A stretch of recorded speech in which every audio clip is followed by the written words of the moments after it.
Let's see what we got. Usually a bit of a delay. Maybe like 5 more seconds.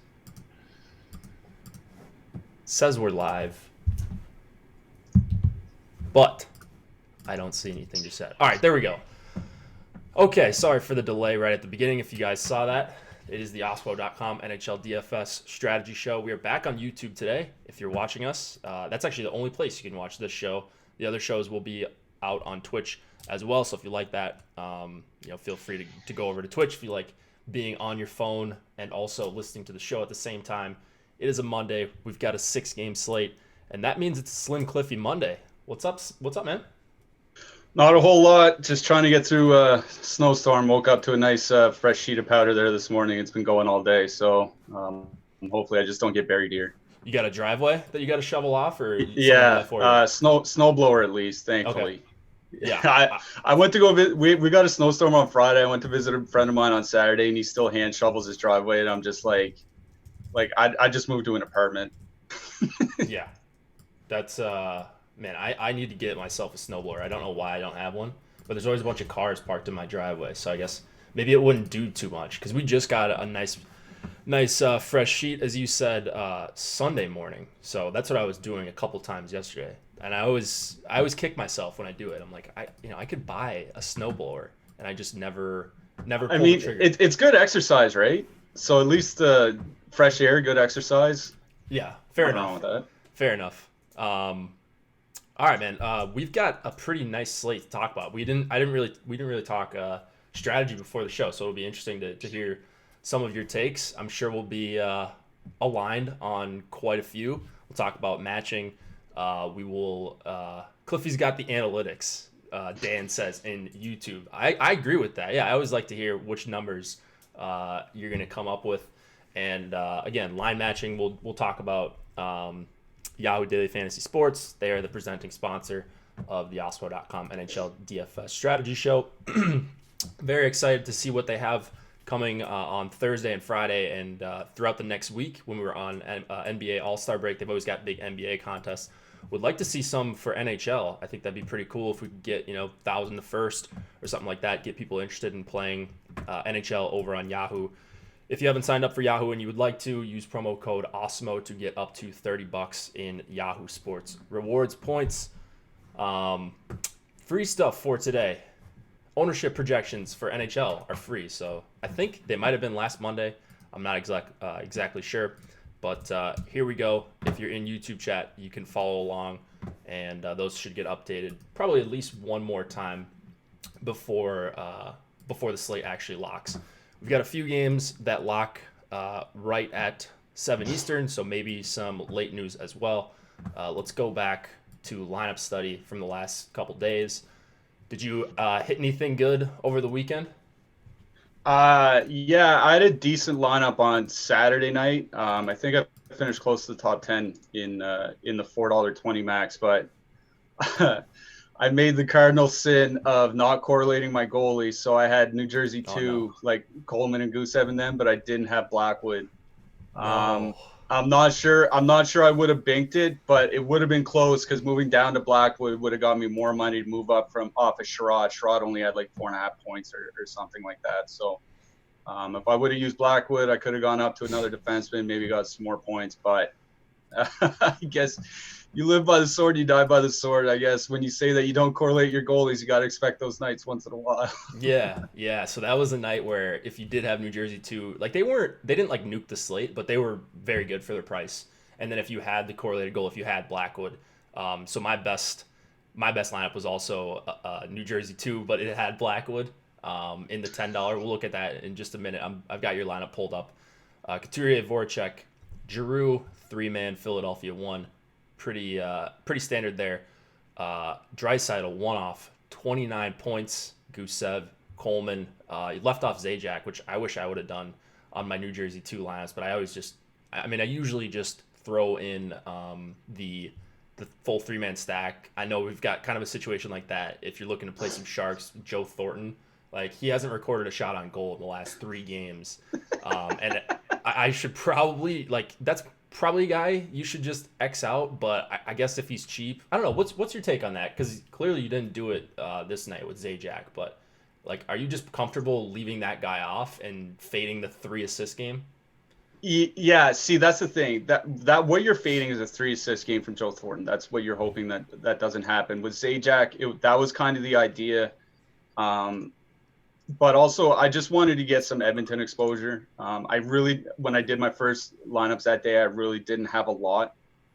So I think I forget who it was. I think I had Matthews in there instead of Draisaitl, and I ditched Matthews, went down to Draisaitl, and actually that afforded me enough to move up to Vasilevsky. But yeah, I'll often leave off a center or a winger and just use 2 guys off of the line. I don't ever feel, at least this year, I've kind of changed my tune. I don't feel the need to 3-man forward stack all the time. Fair enough. Yeah, and I mean, it worked out for you here with the Draisaitl one-off. He's actually projecting better for us some days over McDavid, and I think McDavid might be hurt. He missed practice today, but maybe just sort of a maintenance thing. But yeah, he's done okay with that second line, which he hasn't really done in the past. Like when he's been moved off McDavid's line, he's been much better recently.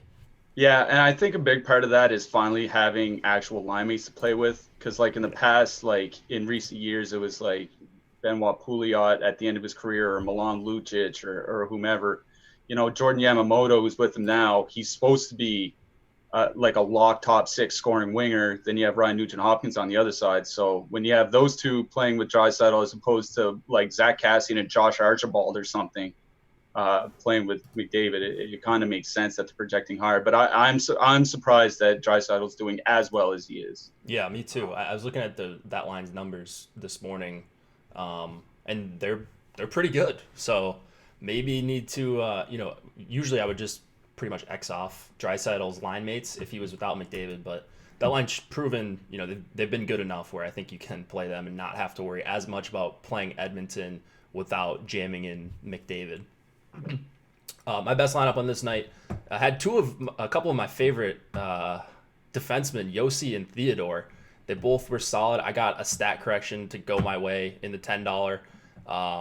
So I looked away. I was in second, and then I ended up like winning it, and I don't really know what actually happened. I was out with a bunch of friends, and so Philadelphia won, New Jersey 2, and then Yossi, Theodore, and Blackwood in net was the catalyst in my lineup. He was 9% owned at 8,100.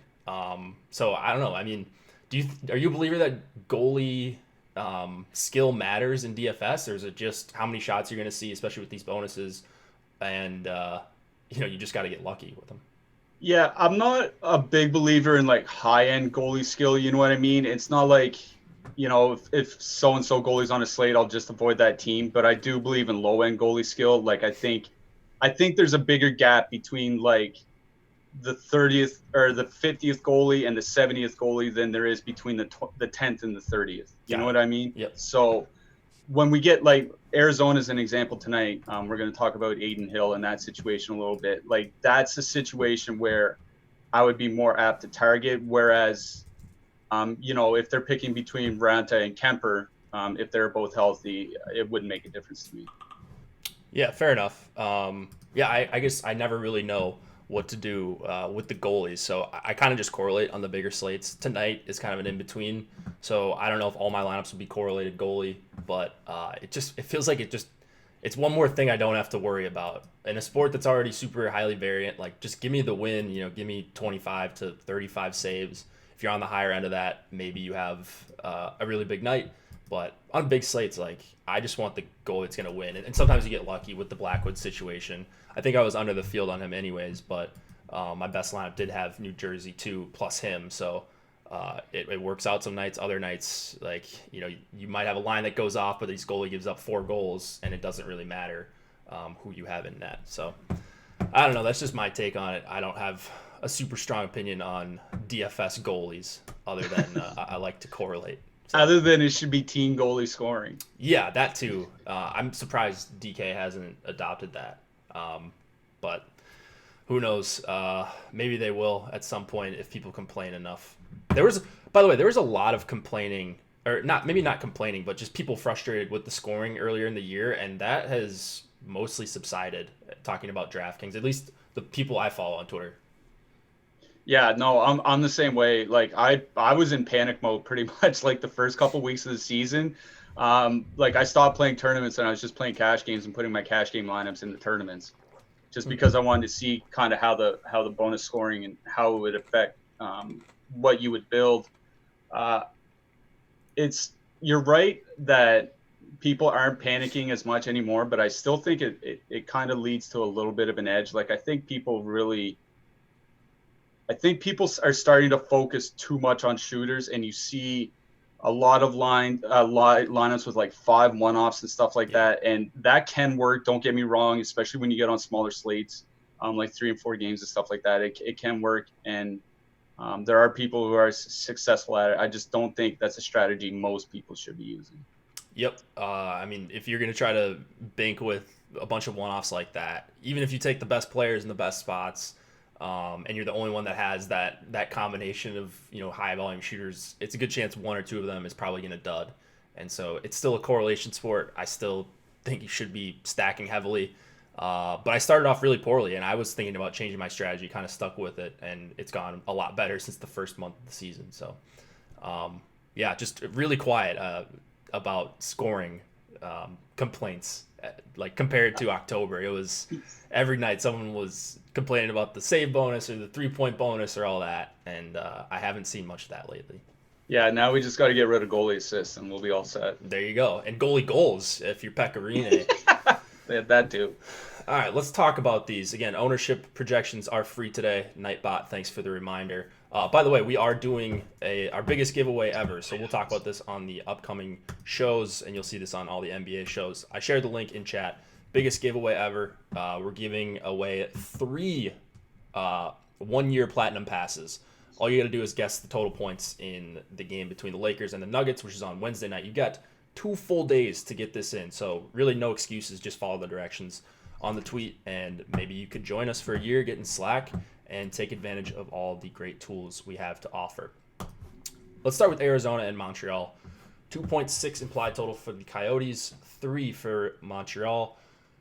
Darcy Kemper, Aiden Hill. I'm not exactly sure who's going for Arizona. No one's confirmed yet. We'll find out at warm-ups. Carey Price going for Montreal. First of all, do we know anything about the Arizona goalie situation? I couldn't find much. Yeah, it's just that Ranta is a game time decision. So like pencil in Aiden Hill right now, but I assume that with them in a playoff chase, if Ranta's anywhere near good enough to go, he'll be in. Sounds good. What do we like in this game? So I think we're going to see, if I have this right, 2 really good lines going against each other. Dano line against Dvorak, Hall, and Garland. What are you doing with that matchup? And I guess what's your play style tonight? People are asking how many lineups we play on an average night. Tonight, I think I'm going to be going 3 max because I got to get out right after the show, and I'm not sure I'll be back before lock, so I don't want to have to deal with 20 lineups on my phone sitting in a parking lot somewhere. So for tonight, you're right. It's a tough matchup. I think it's tougher for the Arizona side, even with Shea Weber out. That's one thing to note is that Shea Weber being out of the lineup, that probably takes Montreal's best defensive defenseman out of the lineup. The problem is that it just moves Jeff Petrie to the top pair. And I think Petrie's a slight step down from Weber defensively, but it's so negligible that it doesn't, for our purposes, it doesn't really matter. So I'm just assuming that it's just as tough of a matchup if Weber was in there. So that's just getting me off of Arizona 1 completely. I usually don't like teams going in facing the Montreal top line. They're just really, really good offensively and defensively. And like I said, it'll move Petrie up to replace Weber. So it's not like they're going to get, Victor Mete or Brett Kulak or Cale Fleury or something like that for 15 minutes in matchup tonight. That's not in the cards. So I'm probably going to be avoiding Arizona 1 tonight. I'm probably going to be avoiding Arizona 2 as well. Montreal, I don't want to go too far into small samples, but I think them dumping Jesperi Kotkaniemi to the AHL was really big for them because Kotkaniemi was struggling hard, really, really struggling, especially on the defensive end of things. So he was struggling on the third line as the center. Max Domi was the second line center. Max Domi's a very good offensive player, but he's not a good defensive one. So they've effectively had 2 weak middle lines. That's changed now with Kotkaniemi in the AHL. Nick Suzuki, who's having a fantastic defensive year as a rookie, is centering the second line, and Domi's found a home on the third line. So I think this is a pretty bad matchup for Arizona, like all told. I get wanting to use the top line, and even the second line, Stepan, Kessel, and Keller, have solid offensive numbers. They're at about 2.5 expected goals per 60 minutes, which is over standard deviation above league average. So they're good. I just think those top two lines for Montreal with Suzuki there, with Armia back, I just think it's a really tough matchup. So if anything, from the Arizona side of things, I would look probably closer to the third line, like one off Nick Schmaltz or something like that. Maybe a 2-man stack with Schmaltz and Hinostroza. Maybe you get a goal and assist out of Schmaltz and a goal from Hinostroza or something like that. So I just don't even think I'll get down to Arizona 3. So I'm probably just going to leave their forwards alone in totality tonight. The defenseman I have more interest in. Oliver Ekman-Larsson is a game time decision. I'm thinking he's going to be back, but that's really going to hurt Jordan Osterley's value. Osterley had been running the top PP unit. He was anywhere from 2,500 to 3,000 on DK. I think he's 33 or 34 today. But that just kills his value. He goes back to the third pair, loses his power play time. Like, that's it for him. It'll probably knock a minute or two off Jacob Chikrin's ice time. But as I remarked on Twitter earlier today, I couldn't believe how cheap Chikrin was on FanDuel. Like 3,700. He's cheaper than Troy Stetcher, and I'm not sure Troy Stetcher's even in the NHL anymore. So, like, I don't know how you, like, if you're playing on FanDuel cash games, like, even if OEL's back, I don't know how you don't use Chikrin. I really don't. So that's where I'm standing on the Arizona side of things. And also, if Ranta's playing, I'll probably have Ranta in my lineups. Montreal is the highest volume shooting team on the slate by a considerable margin, too. So I think whoever the goalie is, if you want to play Hill, I mean, he's fine, but it's a much bigger risk. I'd feel a lot better about using Ranta. If Ranta's in, I'm definitely going to be using him probably in 2 out of 3 of my lineups. So that's where I'm at on this game. Chikrin and Ranta on the Arizona side of things. The Montreal side, I'm probably going to leave their top line alone, and I'll dig more into their second line. Maybe one off Arturi Lehkonen or something like that on the third line. That's about. Oh, we probably should mention Jeff Petrie played almost 29 minutes without Shea Weber in the lineup. So if you want a guy that's going to get a ton of minutes, Petrie's definitely it. Ranta is confirmed starting, so that just happened. Perfect. After we went live. So Ranta. Then he's my number one goalie on the slate. Then I like it. Yeah, probably going to see a decent amount of volume. Montreal usually is pretty good at generating shots. For this game, I'm playing 100 lineups, so it's going to be a little bit different for me as far as, like, I would probably cross off both of the top lines if I was making just a couple lineups tonight. But they're also, like, the best lines in this game, I think, by a pretty good margin. And they're like, Montreal 1 isn't elite defensively. They're good, but Arizona 1 has really good numbers. Montreal 1 has really good numbers, and so I'm kind of like, I kind of don't know what to do. I think right now I'm just gonna limit both of these top lines and maybe get like around under 10% or less of them. Because I don't really have a ton of interest in much else in this game, and I don't want to just cross off a game in terms of like line stacks. Domi, Drouin, and Lehkonen's a little bit interesting to me going up against the Arizona depth. I think that might be a secondary line I get to a little bit. You mentioned Petrie playing big minutes, got to be up there as one of the better defenseman values, even for 5,200. And then Chikrin, he's 5K on DraftKings, a little bit different than on FanDuel. Just waiting on the Ekman-Larsson news to see if he's actually in. And yeah, this is not my favorite game, and I kind of hate that both of these top lines are going up against each other because I don't really want to play much else in this game in terms of forwards. So hoping this one stays pretty quiet. Anything else we should mention before we move on? No, that's about it for me. I just think that both top lines for both teams are average to good defensively. So I think there might not be a lot of goals in this one. All right, now I just got a message that Aiden Hill is starting. So I don't know what happened there. I'm gonna check this on my phone over here. Uh, Kemper was injured at the skate today, couldn't play, and now one of the lineup sites is saying Aiden Hill. So whatever, we'll figure this out. I just saw another tweet that said it was Ranta.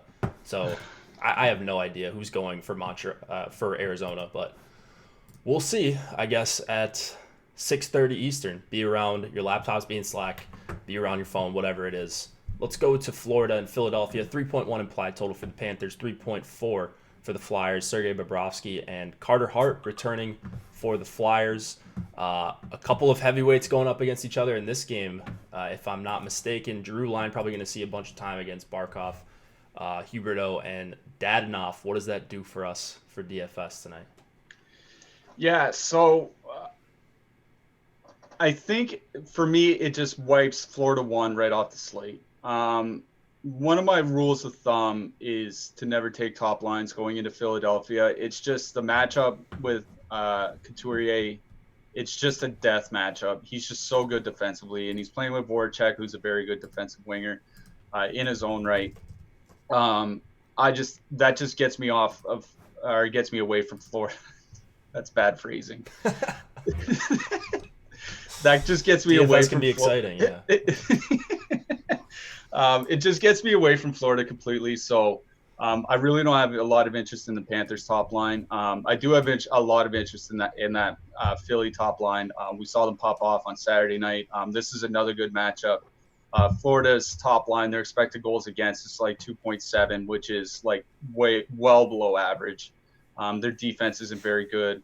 The top line for the Flyers has perfect power play correlation. The only thing I worry about is ownership. If I'm not mistaken, we have quite a few guys in and around the 15% mark. Yeah. Our ownership has Sean Couturier at 17%. So that's kind of the problem we're running into with the Flyers here, is that I think it's a great spot, great matchup, great price, great everything. It's just that there's a good argument that as a three-man stack, they're going to be the chalkiest line on the slate. So it just depends what you want to do here. Like, I think you can make a pretty good argument for getting away from the ownership and dropping down to the second line with Hayes and Konechny. Now, the reason for that is that the Florida second line is as bad defensively as the top line, and I think you're going to get a lot less ownership. The way I'm constructing, I think I have one Philly 2 lineup out of my 3, and I just left off Scott Lawton. Like, I mean, if he burns me, he burns me, but I see him more as like a checking role fourth liner than a scoring winger, so I'm not that worried about it. So, same thing on the other side, actually. I kind of that Florida second line isn't bad, and that Philly second line shouldn't be very good defensively, but I think it's the third lines where people can make some hay and really differentiate. The third line for the Flyers looks like Van Riemsdyk with Frost and Pitlick. Frost and Van Riemsdyk are both playing the same power play together, so you can stack the two of them. Somebody like Matt Niskanen or Travis Sanheim if you want. And Florida's third line isn't very good defensively, and vice versa. I don't expect Frost, Pitlick, and Van Riemsdyk to be anywhere good defensively, so Vetrano and Hoffman could have a good night here. So I do have a lot of interest in that. Again, I do have a lot of interest in the Philly top line. I just think they're going to be way too chalky, so I'm probably going to avoid them. I'm going to drop down to the second line with Hayes and Konechny. And I do have some interest, probably one-offing guys on the Florida third line, like either Hoffman or Vetrano, depending on how much salary I left in my lineup. Yeah, I'm pretty much in agreement with everything. I mean, so do you think Philly 1's bad chalk or just too chalky for what you're trying to do tonight? I think it's too chalky. I could see all three guys being 15% plus, and I think that's on the conservative side, especially them coming off such a big night. Like, everybody's going to see the winning lineups had Couturier in them on Saturday night. Sure. So we're going to see some people chasing that here tonight. So I just think there's enough other good spots. Like, obviously, if you're playing like yourself, if you're playing 100 lineups, you're not going to fade the top line. But for me, like, if you're someone like me playing 1 or 3 or 5 lineups or something like that, I think there's a really good argument for just fading them outright. Yeah, that's fair. I mean, it looks like right now the highest projected owned line of the night. Big total. They're pretty cheap. They're fully correlated, so they're going to be attractive. I don't think like they're not that interesting to talk about unless one of us was like, yeah, this is terrible chalk and here's why. But I don't think there's anything that really says that. I mean, I'll say this. I don't think that line's been as good this year as they were last year. They played quite a few minutes last year together, although I think it was Konechny instead of Voracek. They were considerably better last year. This year, they've still been pretty good, just not as good. And maybe is it Giroux not, kind of declining? Is it Couturier? He's been injured all year, playing with an injured wrist or something, I believe. So, this is like it's nitpicking, right? Like you're looking for reasons to fade them. Yep. It's not like they're a bad line and they played poorly or anything like that. They just haven't been super elite like last year. Yeah. But I also agree on the Florida side. I'm not Xing them off. I'm not getting to a ton of them organically anyways, which I like to see. They're getting some ownership though. Like we have Barkov, I think flirting with 10%. Yeah, so he's at 8.6% right now on DraftKings. Like I don't even know if I'll have even half of that in MME. Like I might literally have 0 Florida 1 tonight. I don't think they're a great play. They don't project that well for this big of a total. You're not getting a massive discount, so they're pretty easy for me to kind of at least go underweight on and maybe get to a share or two out of 100 lineups. The third lines, everyone likes Florida 3 with Vetrano and Hoffman up there. A little bit expensive, but the ice time isn't too bad, and the center is only 2,600. On the other side, Frost and Van Riemsdyk, I like that as a mini as well. And then I'm probably not playing too much of the second lines here. I would like to play some Trocheck, Connolly, and Achari, but it's nothing more than MME Flyers outside of Philadelphia 1. Right now, if the slate started on Philadelphia 1, I would have, let's see, I'd be a little bit under the field. I'd have about 13, 14% of them, whereas they're coming in like 15 or 16% owned. But as long as my lineups are contrarian when I do play them, I'm pretty comfortable with them. It's not like they're going to be 30% chalk tonight or anything like that. Anything on the blue line? You mentioned Niskanen for 4,200. I like that call. And then is there anything you're looking at on Florida? I can't remember if you mentioned anyone there. No, not really for Florida. I mean, obviously, if you're stacking the top line or whatever, you're going to want to use Yandel.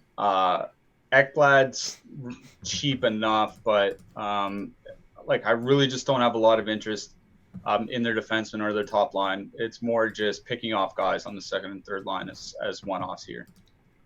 All right, let's go to the Islanders and the Capitals. 2.7 implied total for the Islanders. 3.3 for the Caps. Thomas Greiss and Ilya Samsonov are the goalies here. Interested to hear your thoughts on this one. We've got Tom Wilson moved back up to the Backstrom line. Oshie back with Kuznetsov and Verana. No real changes on the Islanders, I don't think, but it's Nelson, Beauvillier, and Bailey expected on the second line. Barzal, Lee, Eberle. We've seen that for a number of weeks now. Back on the top line together. I don't think there's a ton of other notes on this game. What do you like the best for tonight? Yeah, so everybody's usually pretty scared of the Islanders. I imagine Alex Ovechkin will probably break that streak. I think we have him projected as the highest owned player here tonight. Not really a surprise to most people, I don't think. Here's the thing with the Islanders, and it's a name that a lot of people might not recognize, especially if you just play DFS, and that's Adam Pelech. He's a defenseman for the Islanders. You can argue he's their best defensive defenseman. He's certainly first or second, and he's been out of the lineup all of 2020. He got injured on New Year's Eve, hasn't played since. Now, I was looking at the numbers for the team since then. Since Pelech got injured, remember, he's probably their best defensive defenseman. The Islanders are 18th as a team by expected goals against in the league, which is worse than teams like the Rangers, the Kings, and the Oilers. And Pelech was on the power play for them as well. And since that date, the Islanders have allowed the most shots against per 60 minutes on the penalty kill. So I've been beating the drum all year that this team isn't as good defensively as they appear to be. we've kind of seen them slide a little bit in the last 6 weeks or so. And I think over the last 4 weeks, a lot of that has been attributable to Pelech, because I think he is really important to that team defensively speaking. Boychuk isn't the player he used to be. Leddy isn't the player he used to be, even though he's only like 28 years old. Ryan Pollock, who himself, I believe, is going through something right now, isn't the same. So I kind of think that this is, you have to pump the tires for the Washington Capitals, but I think this is a considerably better spot than it would have been even 2 months ago. So Washington won. I mean, I hate saying it because it's so obvious, but they're far and away my favorite line on the entire slate. But I do think that the Islanders' second line has a good matchup, because the Washington second line's just been terrible defensively all year. It doesn't matter if it's Wilson or Oshie. On the other wing, when Kuznetsov and Brana have been on the ice, that team's allowing like 2.7 or 2.8 expected goals against for 60 minutes, which is just terrible. So I do have interest in that Islanders second line. Problem is of course Nelson, Bailey, and Beauvillier are broken up on the power play. Nelson's on 1, Beauvillier and Bailey are on 2. So if you want to use Beauvillier, Bailey, and then add Pollock or something like that, or maybe you want to add Brassard from the third line to differentiate a little bit. I don't think it's really necessary, but you can. They haven't been a great offensive line this year, but it's just the fact that they're cheap. Islanders second line's about a little over 12K. And it's a great matchup. So I do have interest in at least one offing Beauvillier, especially given his price on the Islanders. I do have some interest in stacking that line as an entirety. So I don't think I'm going to be taking much for defensemen from this game other than Carlson. Obviously, I'll stack him. Not obviously, you don't have to, but I'm going to be stacking him with my Washington stacks. So that's kind of where I'm at here. Washington 1, Islanders 2, Carlson. I mean, I don't really have a huge desire to play Samsonov first game back from an injury. That just kind of worries me. So I think I'll probably stay away from the goaltending as well. Are you kind of out on the Barzal line then? Yeah, I am. I mean, it's not that they're a bad line. I'm not saying that they are. Like and it's a good matchup for them. That top line, either top line for Washington isn't tough matchup wise. It's just Washington has a pretty good penalty kill. They do take their fair share of penalties, but Washington does have a good penalty kill, and that's where the Islanders kind of need to make hay because they're not a great team at 5-on-5. So, again, no problem using the Islanders top line. It is a good line in a good matchup. They're just not on my radar tonight specifically. Yeah, fair enough. I mean, Caps they have the most time shorthanded this season, 192 in 54 games. So maybe you get a bunch of chances. I'm not sure the Islanders have a great power play or anything like that. Plus the even strength ice time is usually more evenly distributed than what you're seeing on some other teams with their top line. They're also Washington's been using this Eller, Hagelin, Richard Panik line against opposing top competition. I don't know if that's going to keep up tonight. But either way, I don't think it's going to be a terrible 5-on-5 spot for them. But just with them, you're probably hoping they can get something done on the power play, or Washington, is taking a bunch of penalties. The better 5-on-5 spot is the Nelson line. So I agree with you there. Really good price for them, and probably not going to be very highly owned at all. In fact, I'll search. Oops, I just clicked out of that. I usually just search for the centers. Ownership on our projections. Oh, he's almost 7% owned. I wasn't really expecting that, Brock Nelson. But if you search for Beauvillier, looks like he's going to be lower owned. And then Josh Bailey as well, more 3-4% range. So I like taking some shots on Islanders too. And then on the Caps side, Caps 1 wasn't my favorite line of the night, but you're convincing me to get a little bit more exposure to them.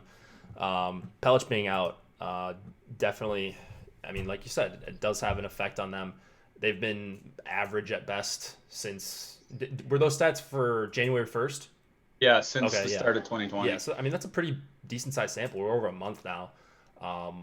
But yeah, Ovi's like he's chasing down 700 goals, right? Isn't that the narrative Yeah, here? seven. He said he wants to get 700 goals at home, and like I hate buying into narratives, but like if there's one guy in sports that I'll buy into any Yeah. narrative, it's Alex Ovechkin. Yeah. So pretty brutal fade. If you're one-offing, I mean, yeah, he's always a solid one-off, even at popular ownership, just because he's just a 5-shot bonus machine.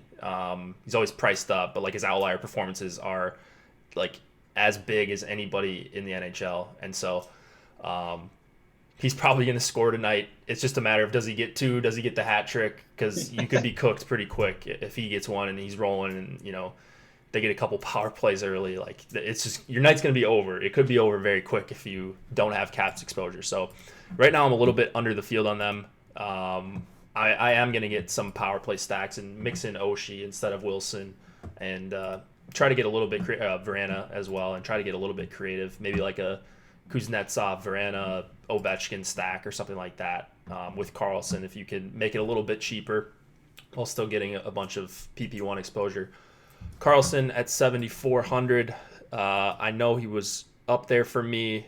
He's kind of in that second tier for me in terms of my actual exposures, getting obviously a ton of Yossi.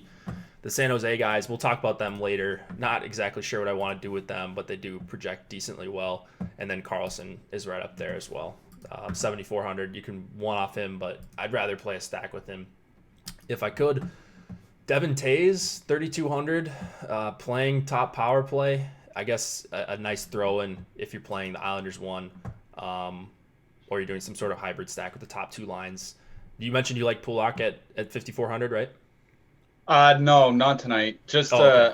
I think he's kind of dinged up a little bit, so I'm probably gonna avoid him. Like I'm not in for much on the Islanders defenseman here tonight. The only defenseman I'm probably gonna have out of this game is Carlson.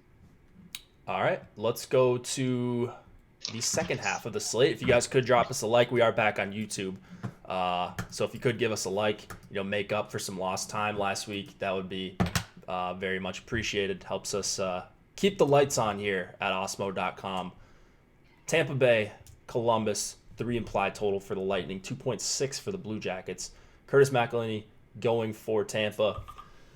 Elvis Merzlikins, red hot Elvis Merzlikins going for Columbus. I mean, what a tear this guy's been on. So a few things in this game. We have Stamkos is out for Tampa. I didn't even hear what happened. I just saw he wasn't at skate. The beat writers are speculating he's out. And they did skate with new lines. Killorn up on the second line. Palat back to the top line. Who do you think is going to take that power play spot? Is it Palat? Yeah, my guess is Palat. Okay. I think it's down to. I mean, who was it? Patrick Maroon was there earlier in the year, so I guess it could be him. My guess would that it would be Palat though, because they haven't gone back to Maroon. Okay. In quite a while, so I assume that just kind of ran its course. All right, and then on the Columbus side, no shortage of news in this game. Seth Jones out, and then looks like for a little while actually, and then Cam Atkinson also out for Columbus. So it looks like the top line is going to stay intact: Dubois, Foligno, and Bjorkstrand, which has been a pretty decent line. And then I'm not sure what's happening with the second line. We're showing right now it's going to be Jenner, Nyquist, and Foudy, but I thought I saw someone else up there earlier. I could be wrong. Anyways, do you have any targets in this game? I mean, what do you think this Seth Jones injury and the Atkinson injury does for them in terms of being one of the best defensive teams? How big of a downgrade is this? Yeah, I'm not sure losing Atkinson's that big of a deal. I think losing Jones probably is a big deal. But the nice thing for them is that they do have David Savard, who I think is probably one of the most underrated defensemen in the NHL, who can, he can't play 26, 27 minutes, but he can certainly play 21 or 22. And then Marcus Nudivara is actually the guy that's going to take Jones's spot on the top pair at even strength, 2,500.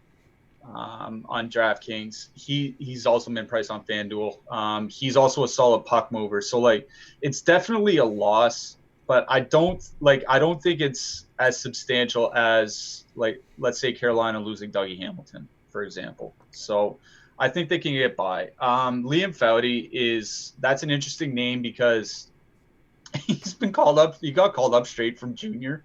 You really don't see that a lot. Usually, guys, finish junior and then they'll go to the AHL, or they'll finish junior and then start the season in the NHL. You usually don't get them you don't usually see them called up in February, but they did say that there's a chance he could play center. I believe he's a natural center.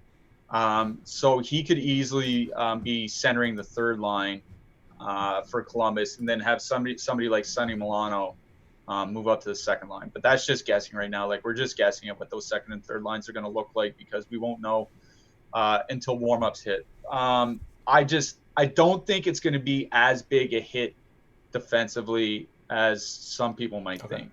Now, today in the Power Plays article over at awesemo.com, I wrote up Pierre-Luc Dubois as a one-off to use, and I stand by that. Like, losing Jones doesn't change a lot for me.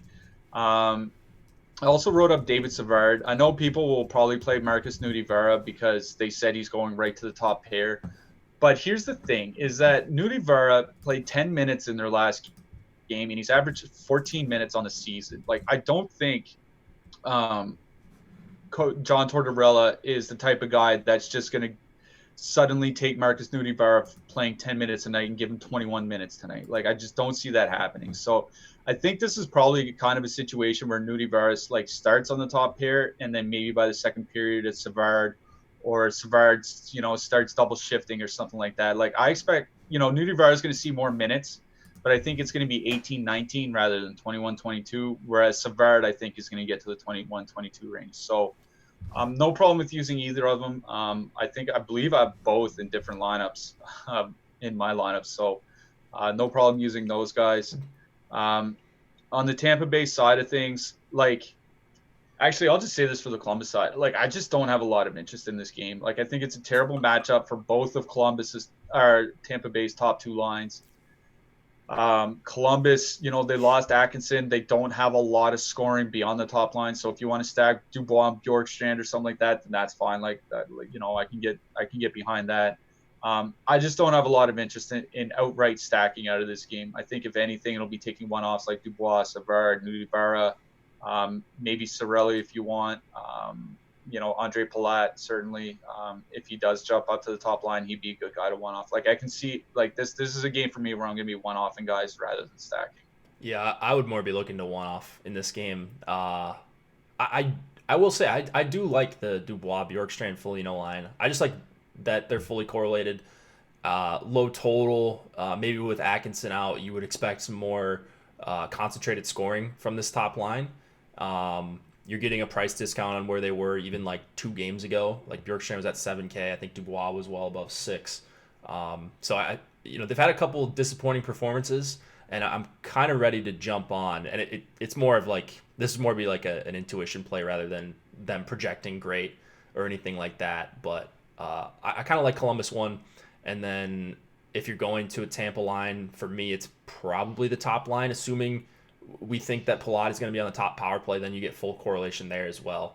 So, if a team pops off for 4 or 5 goals here, which seems really unlikely because of the total and just based on how good of a defensive team Columbus is, if it does happen, it probably has something to do with one of the power plays scoring a goal or two.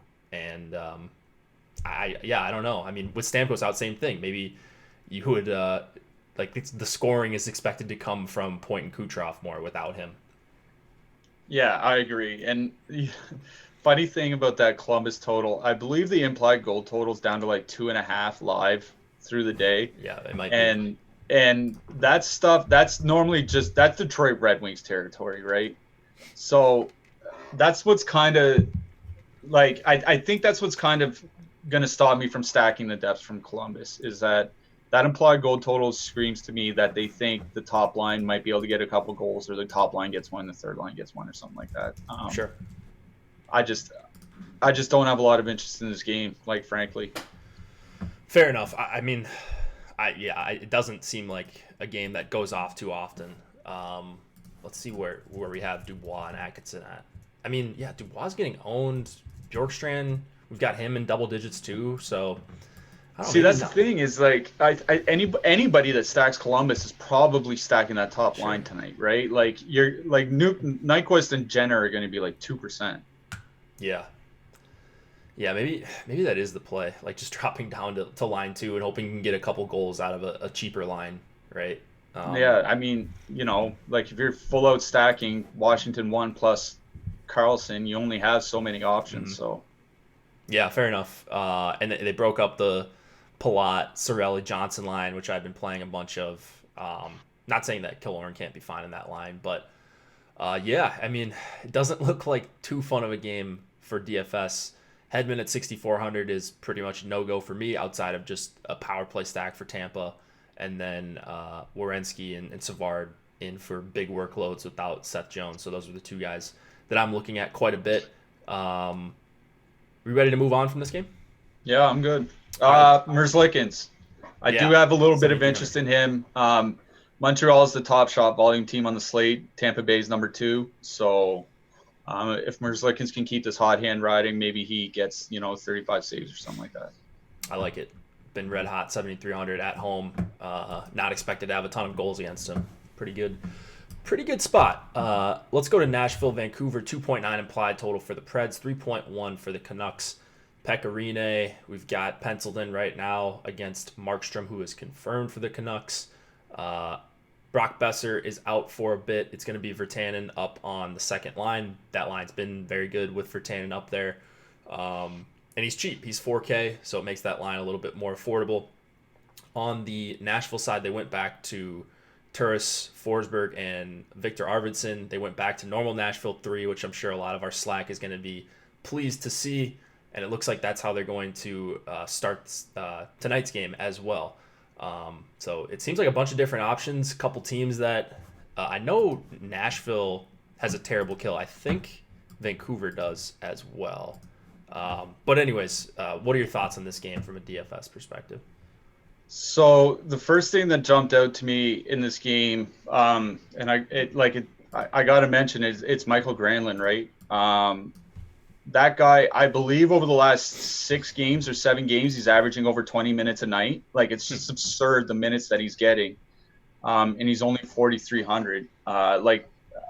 He's definitely that team is just loaded with guys that I want to play tonight, and only having 3 lineups kind of makes it a little tough. In the power plays write up on Osmo this morning, I had the Nashville top line. They have great numbers in a small sample, and they're not really numbers. And you get to know the players well enough that you kind of know whether the numbers are a mirage or whether they're for real. Now, numbers this high, they're at 3.6 expected goals per 60 minutes. Like, that's just absurdly high. Like, that's going to come down.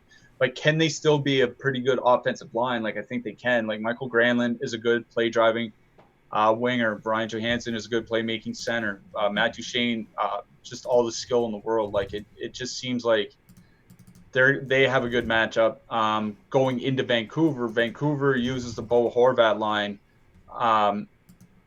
to match up against the other top lines. I assume they see the Johansson line here tonight. With Victor Arvidsson moving to the second line, that kind of muddles things a little bit. But I'm assuming they see the Johansson line, and the Vancouver top line is below average defensively. As you mentioned, Vancouver takes a lot of penalties. They're in the top 10 for most penalties taken or time shorthanded this year.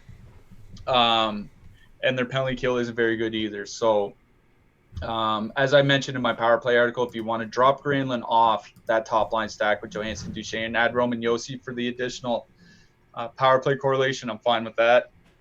I had Victor Arvidsson as a one-off in my article because he was on the third line, but still on the top power play. And as mentioned, Vancouver takes a lot of penalties, so I thought he's a good one-off target, especially at 4,500 on DraftKings. He's $1,800. Is it $1,800 or $2,200 cheaper than FanDuel? I forget if he's 63 or 67. Anyways, he's just considerably cheaper than he is on FanDuel. So I do have interest in Arvidsson as a one-off on DraftKings. Nashville 3 is probably the line that I'm going to stack here tonight. Like you said, our subscribers just love them. They have been great this year. I mean, I was looking at some of the zone entry and exit numbers so far this year from a guy I subscribed to. He tracks all the games. Rocco Grimaldi is in the top 20 for zone entries plus zone exits with control this year. Like, he's right in line with guys like Braden Point and Patrick Kane. Like, it's just absurd. So Craig Smith is on the other wing. He's a underrated goal scorer. So I do like that third line from Nashville. I think that's a good line to pair with Washington power play stack or Tampa Bay power play stack or something like that. So I do like that line. I don't have a ton of interest on the Vancouver side of things. Besser being out really hurts. I do like Virtanen on that line. Don't get me wrong. I just think he's not nearly as good as Besser is offensively.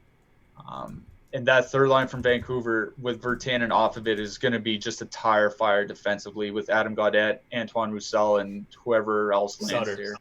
Is it Brandon Sutter? Yeah, that's just they're going to get. I think they're going to get run over by Nashville 3 tonight. So Nashville 3 is definitely a line that I like stacking with my expensive stacks. One guy I wanted to mention was Dante Fabro. He's 3,300 tonight on DraftKings. He's been playing a lot of minutes lately. Like, if you look at his logs, it's like 23, 24, 27, 23, 22. Like, there are a lot of minutes in there lately. I believe he's over 21 minutes over his last 18 games or something like that. So I do like Fabro for 3,300 as well. So that's kind of where I'm at on this game.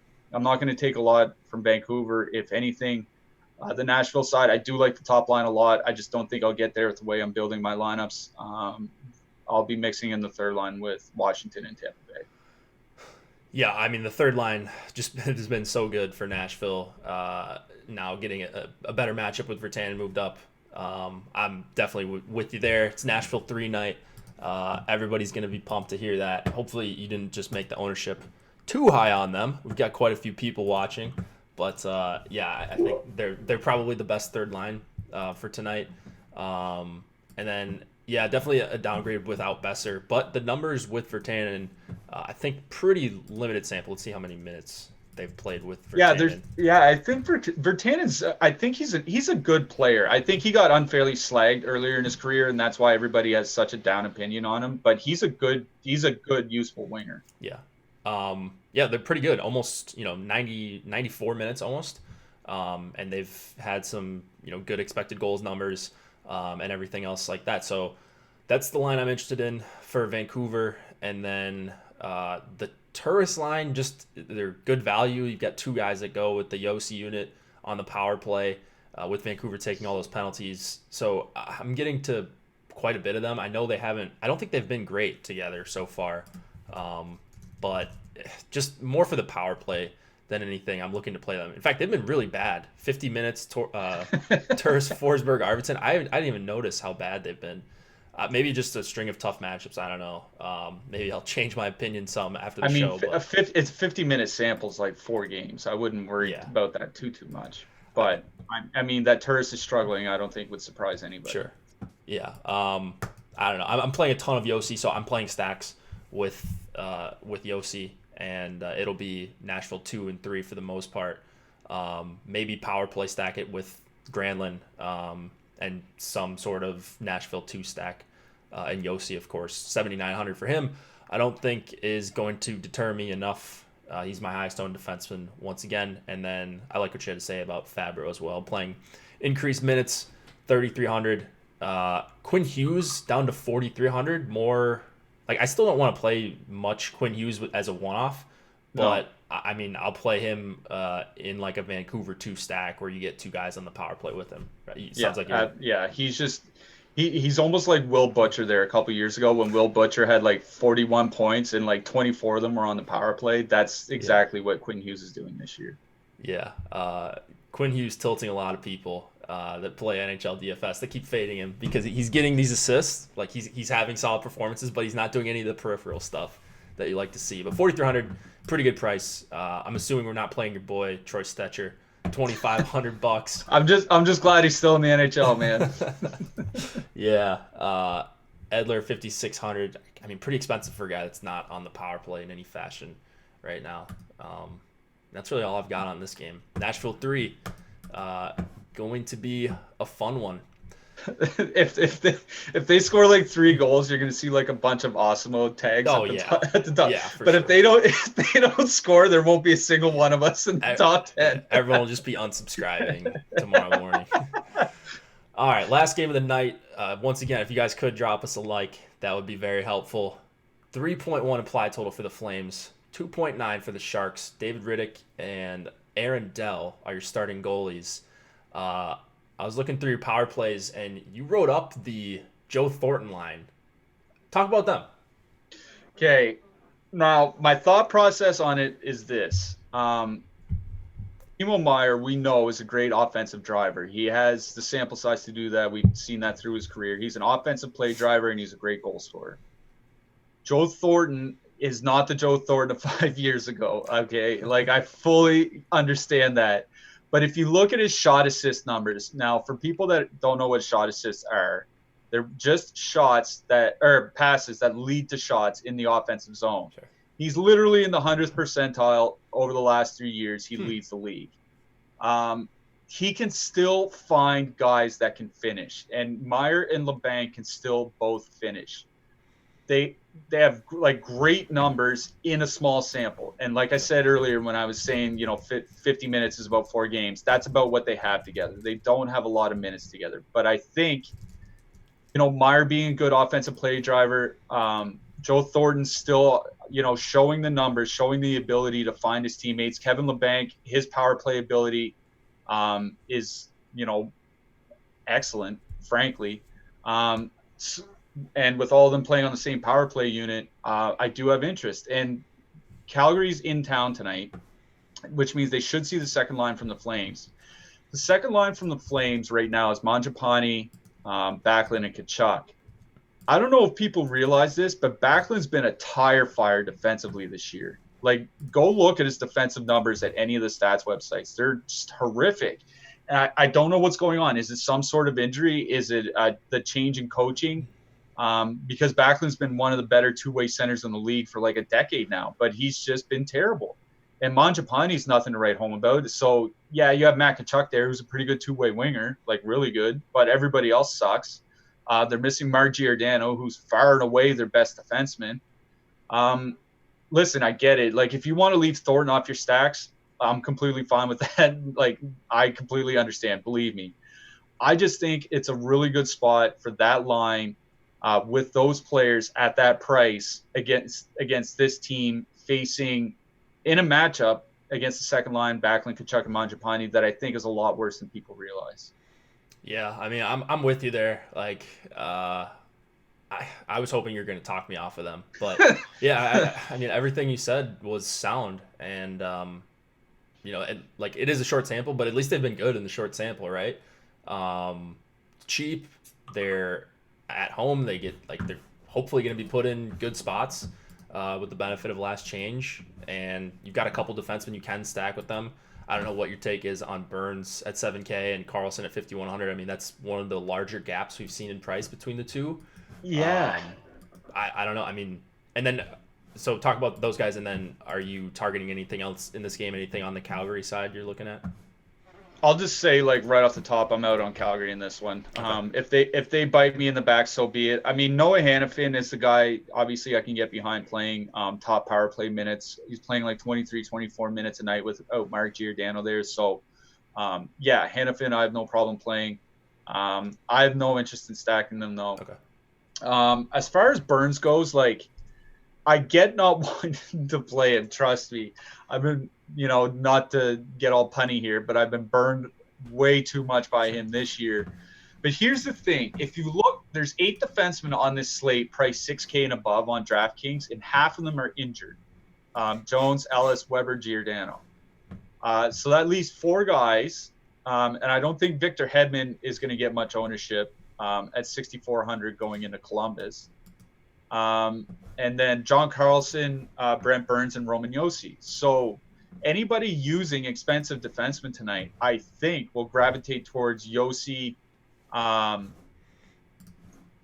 Carlson, which will leave Burns with less ownership. Like, we have Burns at 18.4% ownership, and I'll be pretty surprised if he's that high.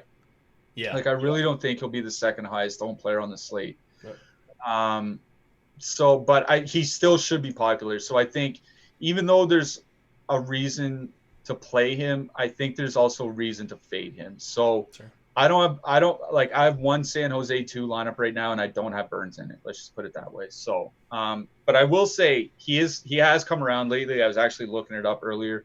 Over his last 20 games, he's back up to 3.5 shots per game, which is a big change from where he was earlier in the year. He was like 2.5 to 3. So he is playing better. I just don't know if it's worth the 7K, especially if he's going to be anywhere as close to his own as our ownership projections have him. Yeah, I think we're a little bit high on him right now. Our ownership projections. Even if you're like he's hurt, right? He's playing hurt. Even if you're getting 80-85% of Burns though, like he's still, and you can see it in his box scores, like he still has the upside to score 20-25 points. And just as a pivot off of Yossi in some of my lines, I'm definitely going to get there.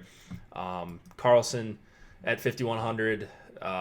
Those guys are both listed on the top power play. Do you know if that's actually true, or is one of them getting the power play one time? I think it's pretty much just Burns. Okay. Let me just check that real quick for you. Okay, sure. Yeah, I can't remember what they've been doing with him lately. I could go check this as well, but oh yeah, wait, is it Carlson? No, Carlson's on the second unit. Okay, I'm looking on Fantasy Cruncher right now, but it says on our screen we've got both at power play one. Either way, it is an okay price for Carlson. That's a guy who's burned me a ton this season. I feel like he's just had a lot of empty minutes, hasn't had a lot of great stretches, and I guess the shot attempts have been okay lately. So maybe some reason for optimism there, but yeah, I'd rather play Burns if I could get up to him. Yeah, I'm the same way. Like I had no interest in playing Carlson here tonight. If I'm playing a defenseman from San Jose, it's Burns or nothing. Fair enough. I don't think I have anything else in this game. I'm worried about the Calgary 2. What's up? No, I was just going to say I have a little bit of interest in Arundel. Sure. 7,500 at home. Calgary's playing like garbage without their best defenseman. I don't have a lot of confidence in Dell, but I don't have a lot of confidence in almost any goalie. So fair enough. Yeah, I think just very secondary plays outside of the Thornton line, Thornton, Meyer, and LeBanc. I'll play a decent amount of them, but like Calgary 1 and Calgary 2, I'm just going to, if they're coming up for me, by the time we get to lock, I'm probably just going to end up limiting them pretty low or lower than where they're at in the ownership projections. Because I think they're, people think the Sharks are terrible, and they're not good, right? But yeah, but they've been better. You have to give them some credit. They've been better over the last couple months. I think the first couple months of the season were really bad, and I think the last couple have been better. Not good. I still think they're just a mid-pack team, but they're certainly not a lottery team, which is what they look like in December. Yeah, exactly. And we've got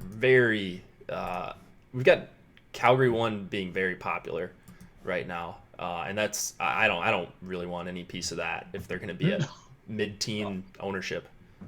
No. So this is something I wrote down in my notes, but Johnny Gaudreau's numbers are terrible this year. He usually has pretty good puck possession numbers, for lack of a better term, and they're bad. He usually has good shot assist numbers. Those are bad too. Yeah. Entries and exits aren't. I don't think they are where they normally are. I'd have to go double check. So, yeah, I'll be out on that Calgary. I'm out on Calgary altogether, other than Hannafin anyway. All right. There you guys go. 6 games. Broke it down for you. NHL ownership projections are free today. If you want to check those out, get a peek behind the paywall. Shout out to Yahoo Daily Fantasy Sports for sponsoring us. Go play over there and compete against less Sharks. Play with lower management fees, all that good stuff. Use promo code OSMO to get up to $30 in Yahoo Sports rewards points. And then participate in our biggest giveaway ever. $3,000 value. We're giving away 3 Osmo Plus 1-year platinum passes. All you got to do is follow the directions in this link that I'm sending you guys on our Twitter account. Go follow our Twitter account. Subscribe to us on YouTube so that you can see when we go live, not just this show, but NBA shows, NFL, when we have MLB coming up this spring, everything. And that's really all I got. Anything else? Yeah, Joe Thornton, bring us to the promised land, baby. There we go. Joe Thornton night. Good luck, guys.